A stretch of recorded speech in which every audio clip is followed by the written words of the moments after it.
Oi, eu sou a Kizzy Oi, eu sou Patrícia. e você está no Divagando.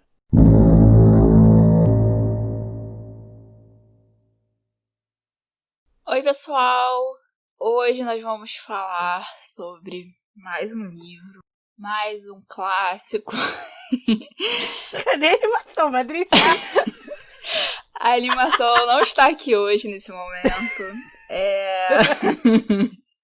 Falando sério, a gente vai falar hoje de mais um clássico britânico. Esse, eu acredito que é o clássico do terror, basicamente. A gente, no futuro, vai ler outros livros que têm mais a ver com ficção científica, etc. Mas esse é o livro de terror e vai ser o único livro de terror, provavelmente, desse podcast, porque Não foi fácil essa empreitada de ler um livro de terror, então. Se eu posso votar, eu voto mesmo pra gente não ler mais livros de terror.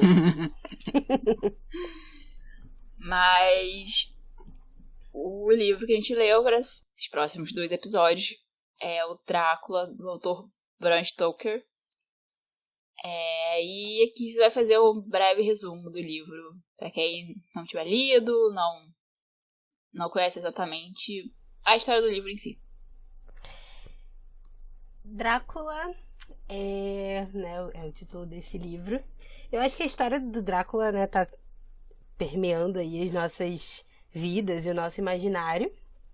Mas a narrativa do livro é contada a partir dos personagens que estão envolvidos na trama, como forma de diário, né? As pessoas vão vivendo, né, as suas experiências e vão retratando e vão registrando, né, as suas experiências. Primeiro começa por um hábito, né, uma forma, né, de contar as experiências vividas nas viagens, né, nos momentos da vida para outras pessoas e depois passa a ser um registro mesmo dessa coisa tão sobrenatural que estaria acontecendo com eles. Então a gente acompanha principalmente aí o John Harker, que é um advogado, né? Ele vai fazer uma viagem de negócios para Transilvânia, onde ele vai se encontrar com o Conde Drácula, né? Que é um cliente, né, da firma onde ele trabalha e que está para comprar uma propriedade em Londres. Então ele viaja para esse castelo, muito ermo, né, muito longe, e a partir daí ele já, no seu caminho, né, até a morada do Conde Drácula, ele já percebe que tem alguma coisa estranha, né? Porque as pessoas nas estalagens, né? As pessoas que o levam até lá, mesmo ele não entendendo a língua, né, que eles falam, ele sente que tem alguma coisa, que tem um temor, né? Ao saberem para onde ele vai. E chegando lá, ele acha um pouco estranho, né, as coisas que acontecem ali. Ele vai ter experiências sobrenaturais com esse anfitrião dele, que é o próprio Drácula. Então ele descobre que o Drácula mora num castelo e ele sozinho naquele local, né? Então ele prepara as refeições, ele que arruma a casa, não há mais ninguém ali. E coisas estranhas começam a acontecer, há lugares, né, dentro da casa onde ele não pode entrar, ele tem uma presença de lobos ao redor do castelo, né, há fantasmas, né, que ele acha primeiro que são fantasmas e depois um trio, né, de mulheres vão ter essa forma corpórea e vão tentar mordê-lo, né, aplicar o beijo, como ele chama. E a partir disso ele descobre então a tumba, né, do Drácula e fica preso no castelo, enquanto Drácula vai ser transportado para Londres. A partir do momento que Drácula ele chega em Londres, né, chega ali na Inglaterra, outros personagens entram em cena, né? A gente vai ter a Lucy. A Lucy ela começa sendo uma mulher proposta em casamento por 3 homens diferentes e são 3 homens que serão muito importantes depois na história, que é o Arthur, o Dr. Seward e o Quincy Morris. São 3 homens que a amam profundamente e ela vai ser pedida em casamento por eles. E a Lucy tem uma amiga, que é a Mina, e elas vão passar uma temporada juntas. E a Lucy é sonâmbula e a Mina cuida dela nesse sonambulismo, porque a mãe da Lucy já tá muito adoentada. Então a Mina toma conta da Lucy. E a Lucy vai ficando muito mal num desses ataques de sonambulismo. A Lucy aparece no cemitério E a mina socorre ela, acha que machucou ela, né, por conta de 2 furos que ela tem no pescoço. E quando a mina precisa voltar, porque ela precisa encontrar com o noivo dela, que é o John Harker, né, que foi até o Conde Drácula, porque o John ele aparece com meningite num convento e tudo mais. Então ela vai de encontro ao noivo para poder casar com ele e terminar de cuidar dele na convalescência. O John fica preso, né, no castelo e eu não me recordo se ele como que ele sai. Eu não sei se fica explícito, mas ele consegue sair e vai parar num convento. E a partir daí, coisas muito estranhas começam a acontecer com a Lucy, né? A Lucy vai ficando muito fraca, muito fraca, muito fraca. E aí o Arthur, o John Harker e o Quincy Morris, com a ajuda do professor Van Helsing, vão descobrir, né, essa relação do Drácula, né, desse vampiro, que a Lucy foi mordida por esse vampiro, e as coisas vão se desenrolar a partir disso, né, para livrar a Lucy desse mal e para matar depois esse vampiro, essa ameaça, né, que está acontecendo. Acho que é basicamente essa a história do livro. Esse grupo todo vai se reunir, né? Depois o John Harker e a Mina vão se reunir aos 3 pretendentes ali da Lucy, junto com o Dr. Van Helsing, para poder eliminar mesmo essa ameaça que está parando por Londres. Esse resumo, ele me fez pensar muito na questão que eu, pelo menos, eu não conseguia ler o livro de noite. Tão medrosa e paranoica que eu fico com as coisas. E aí é esquisito isso, assim, porque é um livro e é um livro que ele faz muito bem esse contraste entre a ciência e a religiosidade, a crença, as superstições, etc. E eu lendo o livro, assim, eu às vezes tinha... Sabe quando você tá lendo ou vendo alguma coisa e você, sei lá, vê uma sombra e você fica tipo, o que é isso? Então eu às vezes me sentia assim. Tanto que no início eu fazia, porque eu tenho mania de sublinhar as coisas, fazer comentário. Fica bem doido o livro depois que eu termino de ler. E no início, assim, eu escrevia, né, tipo, não sei o que lá, o Drácula e etc, e blá blá blá. E aí, sempre que eu escrevia Drácula, me dava um negócio, tipo, um arrepio. E aí eu, tipo, troquei e comecei a, tipo, me referir que nem os personagens se referiam a ele. Tipo assim, o Conde. Ele. Porque eu já tava, tipo, cara, não dá pra ficar assim. Se eu ficar assim, eu não durmo de noite. Então, a minha sanidade mental não lida bem com essas coisas. Mas é uma coisa que, assim, pra começar a conversa, pelo menos, que eu percebi muito esse contraponto, né, que o autor, ele fez entre a ciência, porque são 2 doutores, é um advogado, é um lorde, um aventureiro. É esse contraste da modernidade com a sua ciência e, vamos chamar de uma coisa entre aspas, assim, mais arcaica, que tem a ver com crença e coisas sobrenaturais e religiosidade. E esse contraponto que foi feito, né, tem até a hora que o Van Helsing, ele fala porque ele é a pessoa, assim, tem mais a mente aberta, ele que vem trazendo certas informações que os outros personagens não tinham pra descobrir quem é o Drácula, o que ele é, por que ele tá fazendo o que ele tá fazendo, etc. E aí tem uma hora que ele mesmo fala, assim, quando a gente começou tudo isso, eu mesmo não acreditava nessas coisas. E aí, com o que foi acontecendo, eu fui vendo e fui descobrindo e fui acreditando, né, que tipo, essas forças do mal e das trevas, etc., agem no mundo dessa forma. Foi uma experiência bem sinistra, assim. Eu não tinha me dado conta que era um livro de terror até eu entender que era um livro de terror, né? Até começar a ficar um negócio meio estranho, assim. E é muito engraçado, eu achei isso muito interessante na narrativa, porque ao mesmo tempo que às vezes é assustador, às vezes é um saco, assim. Você tá lendo o diário de alguém.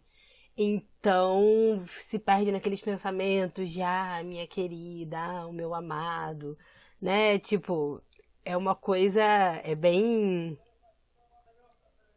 Existem partes de muita tensão, né? De muito medo ali, que você fica sem né, fica com o coração meio apertado. Aqui em casa, né, nós temos 2 cachorros, o Niga e a Meg, né, carinhosamente chamada de Margarete por mim. E Margarete ainda é um filhote e ela gosta de arranhar as coisas, né? E magicamente Margarete justamente essa semana, a Margarete achou novamente uma antiga bolinha que já estava perdida há muito tempo, mas ela achou aquelas bolinhas que fazem barulho, que tipo de criança, tipo aqueles patinhos de borracha que tem aquele apito dentro.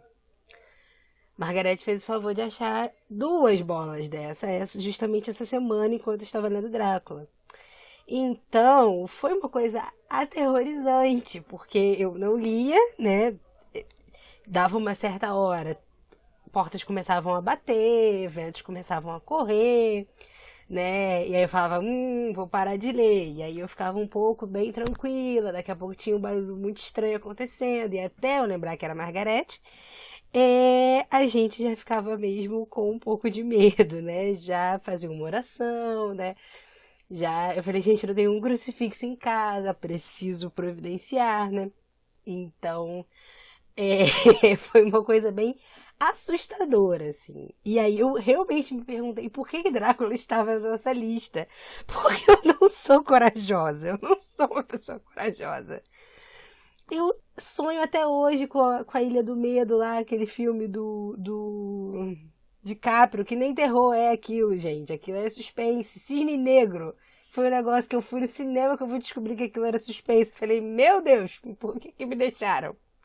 Então, assim, eu não sou uma pessoa que gosto, não sou uma pessoa que lê essas coisas. E aí eu entendi por quê, assim, que eu realmente sou muito cagona. Mas você foi contando dos cachorros na sua casa, e aí uma coisa que aconteceu, porque assim, eu tava indo bem, eu tava lendo livro e tal, não sei o quê, e eu tava indo bem, lendo, o sol tava brilhando no céu, tava tudo lindo, maravilhoso, e aí começava o pôr do sol, e aí eu ficava assim, acho que é melhor eu parar. E aí o que aconteceu foi, por volta de umas 7 horas, um desses dias que eu tava lendo, de repente, os cachorros, tipo, do vizinho começaram a latir. E aí eu vi, tipo, uma coisa, tipo, caindo, batendo, etc. E aí eu olho pela janela, o gato do outro vizinho tá no meu muro, passando no meu muro pro muro do vizinho do lado. Quando isso aconteceu, eu falei, eu vou fechar esse livro por hoje, não dá mais. Porque eu realmente, assim, sabe quando você vê que dá um pulo na cadeira? Foi isso que aconteceu comigo. Então... E, assim, curiosidades sobre mim e o lugar onde eu moro. Eu moro perto de um cemitério. Então, assim, eu abro a minha janela, eu vejo o cemitério. Então, imagina você lendo esse livro de noite, morando perto do cemitério, e o cachorro uiva pra lua. Meu Deus! Você não dorme de noite. Eu não durmo de noite. Meu Deus! Você não vive... Tu não botou alho no portal de casa, não? Porque eu teria. Com certeza. Sabe que eu fiz uma comida e eu botei o dobro de alho do que eu normalmente coloco. Sem perceber, foi inconsciente, mas eu botei. Só pra garantir. Eu fui lendo o livro, eu falei, gente, eu acho que eu não tenho... O único alho que eu tinha em casa era alho torrado. Eu falei, será que serve? Meu Deus, por favor, sirva. Porque eu não tinha o crucifixo. Não tinha alho. Eu falei, meu Deus, eu vou morrer. Eu tô exposta. Eu tô aqui vulnerável e não me preparei pra isso. É isso. Mas é muito engraçado, assim, né? Como esse tipo de narrativa, né, do terror, e aí seja o livro, seja o filme. O filme eu não vou dizer porque eu quase não vejo mesmo. Que eu tava pensando que depois de ler esse livro, depois de ler os livros em geral aqui pro podcast, eu fico com vontade, né, de ver as adaptações para o cinema, ou para séries, enfim. Algumas eu procuro pra ver, outras eu vou adiando. Mas aí eu pensando, Drácula, a única coisa que eu quero ver é o quê? Hotel Transilvânia. Pra mim é o único filme que eu quero ver. Eu não quero ver nenhuma outra adaptação. Nenhuma outra. Pra mim a única que vale a pena ser vista é Hotel Transilvânia. Então é isso, pessoal. Recomendo. Vi um há muito tempo. Acho que tem o 2, não sei, mas vou procurar pra saber. E é isso, é o único, é o único filme que eu quero ver com essa temática, porque realmente não temos estrutura emocional. Mas uma coisa que eu ia dizer é essa coisa, que essas narrativas, assim, têm de tirar a gente desse eixo, né, dessa vida normal que a gente vive, porque Margarete aqui sempre arranha tudo, né? A bolinha não, ela realmente encontrou a bolinha essa semana, mas ela sempre arranha, ela sempre faz esse barulho, né?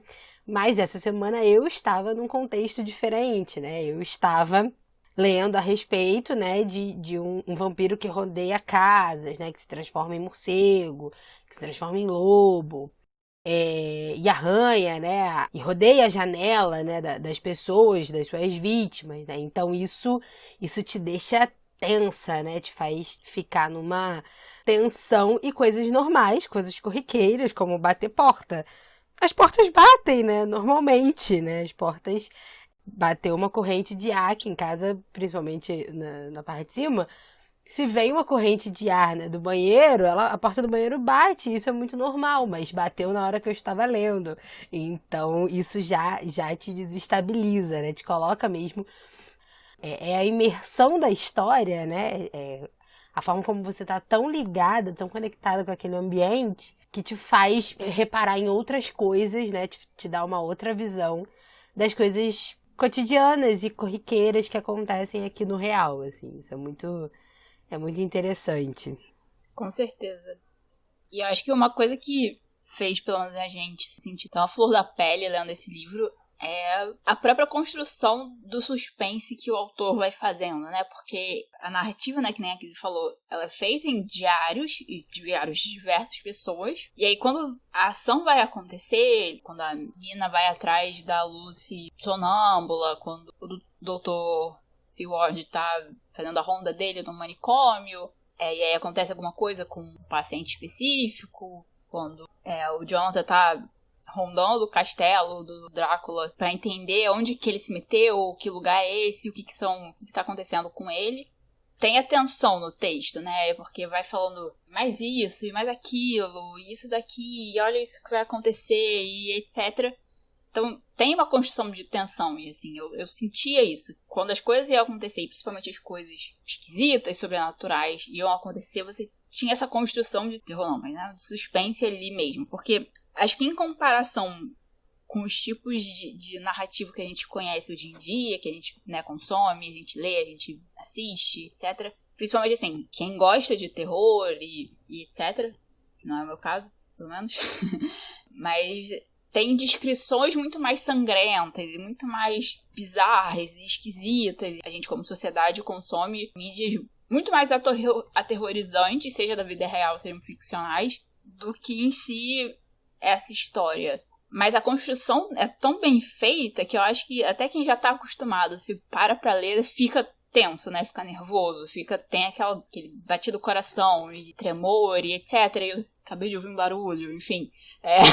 Mesmo falando agora, tá dentro de você, né? Você tá vivendo aquela história, que nem você falou, você tá vivendo aquela história, então você acaba olhando pra sua realidade de uma outra forma. E a gente, né, a gente vem lendo esses livros e tem refletido sobre várias coisas, eu e a Kizzy. Espero que vocês também, que estão ouvindo a gente. Só que, assim, até agora a gente pelo menos tem tido muitas reflexões concretas, né? Do mundo real, da sociedade que as pessoas vivem, os contrapontos entre a sociedade do século XIX no Reino Unido e suas influências, o que a gente acabou herdando, e hoje em dia, e a vida que a gente leva. E esse livro, acho que, assim, foi uma virada 180 graus, assim, pra gente, porque ele traz uma outra coisa completamente diferente. Isso era uma coisa que eu tava pensando, assim, a gente começou com orgulho e preconceito, né, que a vida normal, são pessoas normais, e a gente foi subindo de degrauzinho em degrauzinho de coisas esquisitas acontecendo nos livros, até chegar ao Drácula. Então,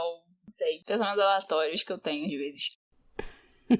Mas sobre você falou sobre esse apelo, né, do terror atual. E realmente, eu não consumo, né, não é uma... Principalmente as coisas de ficção, né? As coisas aterrorizantes da vida é só ligar o jornal. Mas o terror ficcional, né, eu não consumo muito. Mas não é um livro sangrento, né? Não é um livro né, que tem mortes, muitas mortes e sangues e uma coisa, sabe? Aquele aterrorizante contemporâneo, né? É uma coisa muito clássica, mas nem por isso é menos aterrorizante, como você falou. E principalmente a atenção do que você pode virar, né? Eu acho que mexe com isso, mexe com esse antagonismo, né? Essa duplicidade entre o que é real, né? Que aí você trouxe pra gente que é a ciência, e o que é imaginário, né? O que é superstição, o que é uma coisa que você nunca imaginou. E dentro disso tudo traz o morrer e não estar morto, né?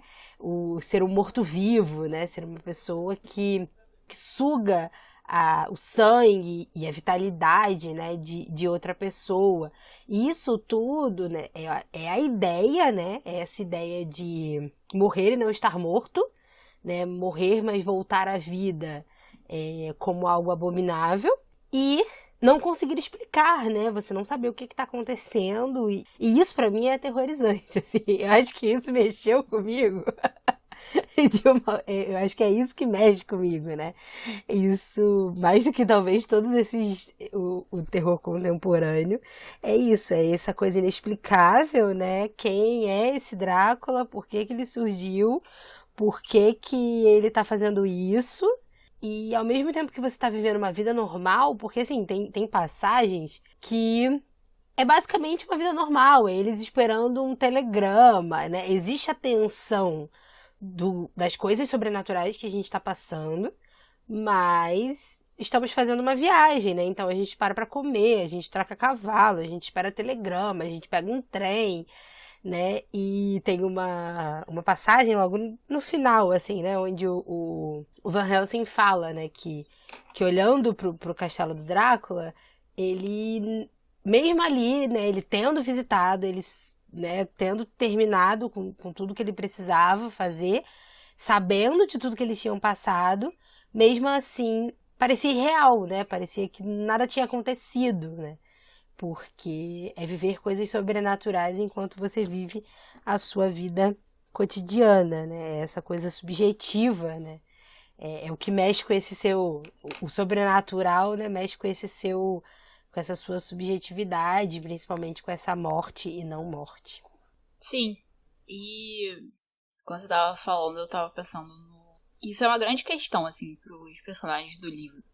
Eles sempre se colocam... Mas isso mesmo que tá acontecendo? Eles sempre colocam a dúvida, né? Tem todas as coisas, tem todas as provas na frente deles. Tá claro que tem uma coisa, assim, que não é da vida cotidiana, nem da natureza, acontecendo.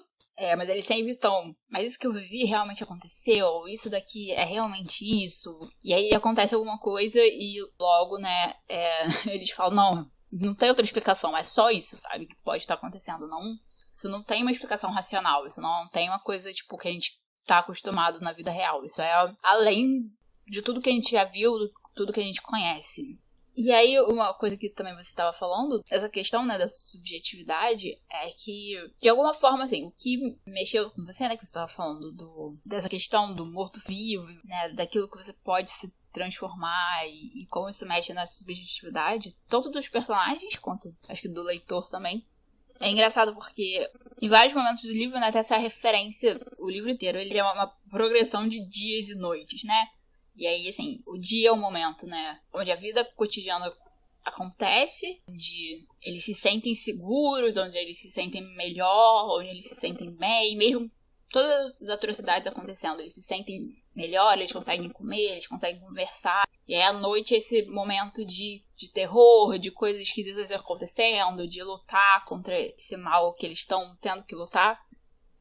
E tudo, assim, eu sempre tive uma interpretação muito, muito subjetiva desses gêneros, né? De fantasia, terror, ficção científica, etc. Mas principalmente a fantasia e o terror, até pelas questões das lendas, dos povos mais antigos, dos mitos que a gente conhece hoje em dia, dessas histórias. Eu sempre tive uma interpretação de que, assim, esses monstros e esses seres sobrenaturais, esses seres que não são, né, humanos, não são animais como a gente, esses seres que mudam, esses seres que são mortos-vivos e etc., eles representam alguma coisa dentro da gente, né? E aí eu acho que também essa sucessão dia-noite, dia-noite, dia-noite e à noite também é uma coisa que, como no próprio livro era dito, né? Era quase uma metáfora da questão, tipo, da esperança e do desespero e que os personagens estavam sentindo, ou do trabalho que precisa ser feito e do momento de descanso.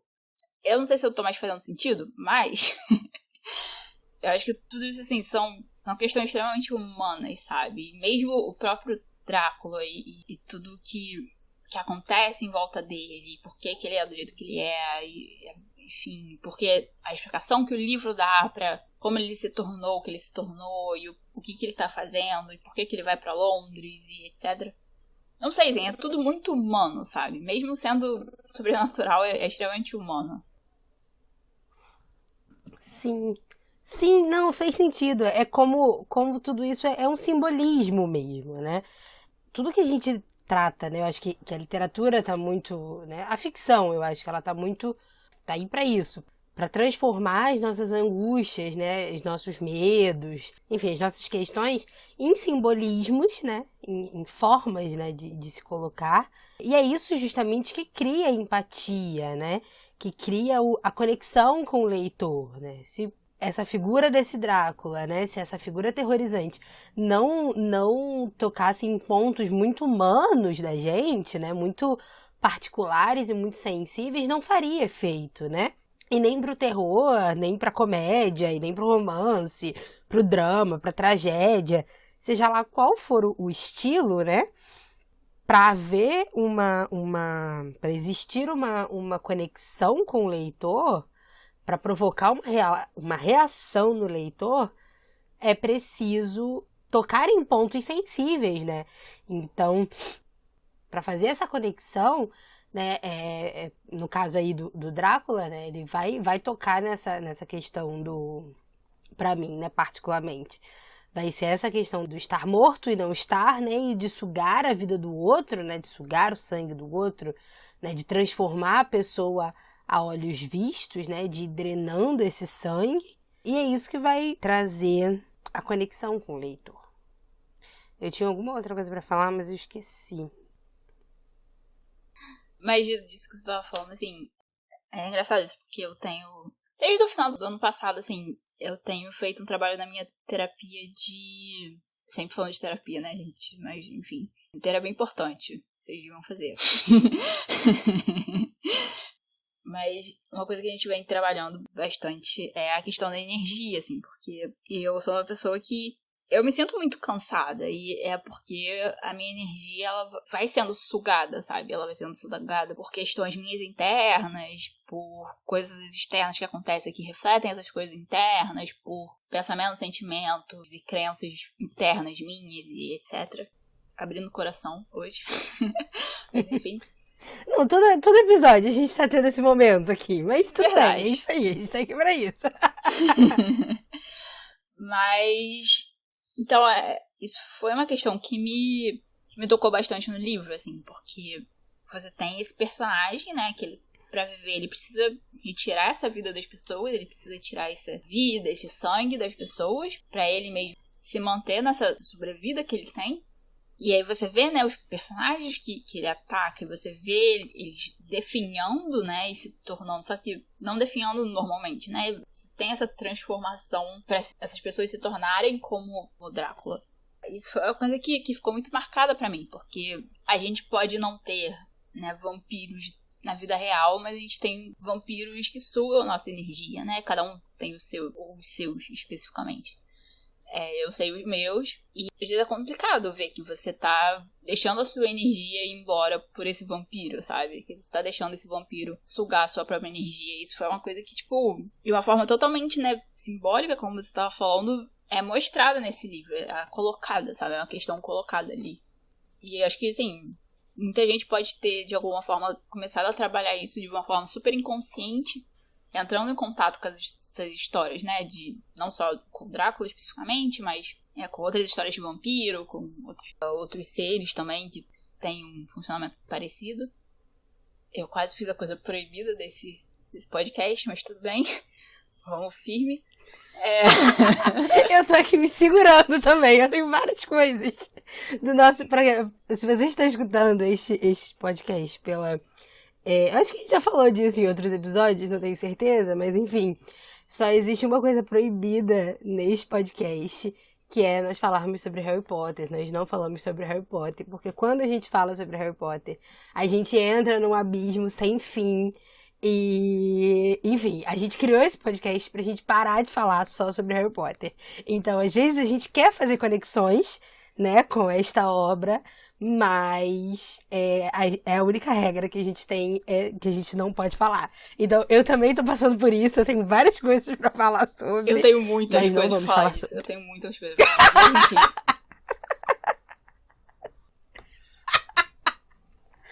Enfim. Voltando ao que eu tava falando, assim, que nem você tava falando, assim, é uma forma, né, esse simbolismo todo é uma forma de trazer essas questões pra nossa visão, né, pra gente olhar pra essas coisas. Eu não sei se era isso que eu ia falar, não, mas a partir dessa sua fala da energia, né, do que suga a gente na nossa vida, eu lembrei muito da Metamorfose, do Kafka, que a gente leu antes do podcast Divagando existir. A gente tinha, o blog ainda tá no ar, a gente tem um blog, e a gente leu alguns livros para o blog, que a gente não trouxe para o podcast, e um deles é a Metamorfose. E aí eu lembrei que, né, no meu texto da Metamorfose, eu falei justamente sobre isso, né, foi por um outro ângulo, obviamente, mas sobre essa questão, né, da gente sugar dos outros, né, porque se colocando em sermos sugados, né, o que suga a nossa energia, mas também quando nós não somos os vampiros, né? Quando a gente não é a pessoa que suga, né, a energia do outro, né? Que suga a vitalidade ou alguma coisa, né, da outra pessoa, né? Se nós somos esses pequenos parasitas ou esses pequenos vampiros na vida alheia, né? Que só quer ter, né, do outro. Pouco quer dar, pouco quer contribuir, pouco quer acrescentar na vida do outro, né? Só quer sugar esse sangue aí e essa energia. Mas o que eu lembrei que eu ia falar é que a relação, né, do livro, né, a tensão do livro é muito pelo Drácula também, mas é muito por essa relação que a gente tem com as personagens que estão sendo afetadas, né, pelo Drácula. Eu acho que as pessoas que pra mim, né, mais me aproximou dessas pessoas foram as personagens femininas, né, a Lucy e a Mina, que são pessoas que têm um futuro, né, que estão planejando uma vida. A Mina, principalmente, né, que ela tá ali às vistas de se casar, né, e tá fazendo planos com isso, né, e ela é uma pessoa inteligente, então ela tá se empenhando, né? Ela tá estudando a tal da taquigrafia. Ela, né, é uma pessoa que decora lá as linhas do trem, né? Os horários dos trens. Então ela é uma pessoa que tá fazendo planos, né? Ela é uma pessoa que tá construindo uma vida, quer construir uma família, né? E o Seward, né? O Jack, para os íntimos, para mim, eu chamo ele de Jack, porque nós somos íntimos. Que é uma pessoa ali que tá... O Van Helsing também, mas como a gente tem pouca narração com ele, né? A gente só vai ter ele mais pro final, a narração dele, a gente não cria esse vínculo, né? Eu, pelo menos, não criei esse vínculo muito, muito estreito. Embora é ele que vai virar o caçador de vampiros, né? Depois. Pelo que eu tava vendo, assim, né? Rapidamente fiz a minha busca no Google. O Van Helsing, ele vai ser essa figura depois. E ele é, realmente, né?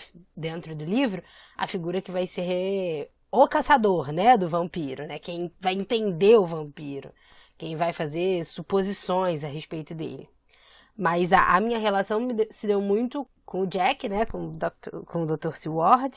Que ele é um cara que, né, gostou da Lucy. A Lucy rejeitou o pedido dele de casamento, né? E ele seguiu com a vida dele, né? Continuamos amigos, inclusive amigo lá do pretendente, dos dois pretendentes, né? Dos outros dois pretendentes da Lucy, né? Ele tá lá. Ele tem o trabalho dele, ele cuida lá do manicômio, né? Então, assim, são pessoas que levam vidas normais, né? E aí são pessoas que você pode se colocar no lugar, né? Que estão ali trabalhando, estão construindo uma vida, né? Estão fazendo uma prospecção, né, de um futuro. Até que do nada surge um vampiro pra tentando acabar com essa história, né? E aí você precisa dar os seus pulos pra, enfim, destruir essa ameaça e continuar vivendo. Era isso que eu tinha pra falar naquela hora. Eu não tive nenhuma grande conexão com nenhum personagem. Acho que o personagem que mais me agrada no livro é o Van Helsing e a Mina. Eles são, acho que, os melhores personagens, assim. Mas uma coisa que me incomodou bastante é o... Isso depois, assim, fica muito óbvio, sabe? Fica muito claro. Mas na segunda metade do livro, assim, que foi o grande erro de todo mundo. De todos esses homens, né, que estavam... Esse grupo, caçando esse vampiro. É o quanto a Mina é subestimada, sabe? Porque ela é uma pessoa, obviamente, inteligente. Ela é esperta. Desde o início você percebe, assim, que ela pensa de uma forma diferente. Ela entende o mundo de um outro jeito. E aí só por ela ser mulher, ela é subestimada e colocada no lugar abaixo, etc. E aí só quando a situação fica muito ruim e terrível e, assim, não podia ser pior, que aí esses 4 homens resolvem olhar pra ela e falar, não, a gente precisa dela. Só que também, assim, e aí eu não sei se é a opinião do autor, ou se ele tava fazendo uma crítica, ou se ele tava fazendo uma coisa, meio opinião dele, meio crítica. Eu não consegui, assim, chegar a uma conclusão em relação a isso, mas pelo discurso da época, inclusive, assim, através da Mina, fica muito claro que, né, você tá começando a ter uma certa emancipação feminina na sociedade. E é engraçado, assim, porque a Mina tem uns momentos no diário dela que ela fica ironizando a mulher moderna. E ela coloca, assim, mulher moderna com M maiúsculo, mulher e o moderna. Sendo que a Mina é, assim, extremamente moderna. E depois ela fala que tinha conversado com jornalistas e repórteres. Se ela fosse uma mulher moderna, ela ia querer ser uma repórter, etc. Porque ela tem esse cérebro investigativo, ela junta padrões, ela vê coisas que as outras pessoas não veem. E eu fiquei pensando assim, nossa, como se esse livro tivesse sido escrito 20 anos depois, pô, ela ia ser, mesmo que ela fosse noiva do advogado e etc, ela ia ser jornalista, ela não ia ser só uma mulher casar com um cara e etc. E aí isso me deixou, assim, muito revoltada. Eu tenho anotações no livro dizendo o quanto eu tava cansada de anotar no livro. Que eu tava irritada com esses homens subestimando ela por ela ser mulher, sabe? E aí, no final, fica muito claro, assim. E tem uma parte que fica muito claro, assim, que eles não deviam ter deixado ela de fora da investigação. E, assim, a justificativa deles é pra proteger ela, né? Porque ela tem nervos fracos e histeria feminina e etc. É hilário também de um momento, assim, que os homens, eles demonstram emoção. E aí, tipo, tem um outro homem descrevendo e ele fala assim, ele quase teve uma histeria, um ataque de histérico feminino e etc. Enfim, coisas da época. Mas, voltando ao que eu tava falando, tem um momento que eles resolvem tirar ela da investigação, vão contar o que eles estão descobrindo, não o que eles estão fazendo, pra proteger ela, proteger os nervos dela, né, meio já colocar ela nesse lugar de você fica na vida normal e a gente vai lidar com essa coisa porque a gente é homem e etc. E aí, assim, o meu primeiro pensamento foi assim, vocês são muito idiotas, porque vocês viram como o Drácula trabalha, basicamente. Vocês entenderam, assim, ele ataca uma mulher de noite quando ela está sozinha. E aí vocês saem pra fazer um negócio de noite e deixam uma mulher sozinha, de noite. E vocês estão dizendo que estão, tipo, tirando ela da investigação pra proteger elas quando, assim, se ela estivesse com vocês, ela estaria mais protegida do que sozinha? E aí depois vai ficar muito óbvio que, sim, eu tava certa de pensar isso enquanto tava acontecendo. Enfim, isso é uma frustração. Não sei onde eu queria chegar nesse ponto, mas eu tava lembrando disso quando você tava falando. Não, mas eu acho que não tem onde chegar, porque exatamente esse o ponto, assim, eles... Cara, as partes que mais me encheram o saco nesse livro foram exatamente isso. Ali acabava todo o terror pra mim, só via o ódio mesmo, só tinha ódio no meu coração. Era esse discurso pedante, assim, né, com relação à Mina, né. A Mina e o Van Helsing são os grandes caçadores, né, do Drácula, né. O Van Helsing, ele tem essa questão das crenças, né, que ele é professor, né, ele é um estudioso, tudo mais, então ele é mais velho também, né, então ele tá em outros circuitos. E a Mina tem o pensamento lógico, né, ela tem as deduções, ela tem o interesse, ela tem a disponibilidade, né, de querer fazer e querer refletir sobre aquilo e querer chegar, né, ao cerne da questão, tanto que nos momentos finais, assim, os dois acabam juntos, né, na divisão ali do grupo, os dois acabam se encontrando, né, passando pelos últimos momentos juntos, né, porque eles dois são as grandes mentes, né, por trás disso. E realmente, quando eles afastam ela da investigação, além do ela estaria mais protegida com vocês, vocês querem morrer, assim, né, porque... Ou vocês querem matar ela, enfim, vocês não querem que isso se resolva, porque ela estava, né, dando esse norte, né? Ela era uma das peças fundamentais ali para resolução desse caso.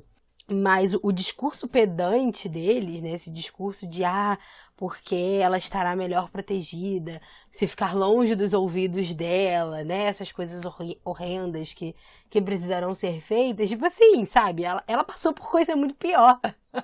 Ela, né, tirar a Lucy, né, enfrentar, né, uma escuridão sozinha, uma névoa terrível, e tirar a Lucy daquele lugar, né, eu teria ficado muito mais aterrorizada, né, do que a mina ficou. Então, realmente, assim, é triste, assim. Eu também não entendi se é uma crítica, se é não sei também o que o autor quis dizer com isso. É um dos efeitos dessa fragmentação, né, de narrativa, né?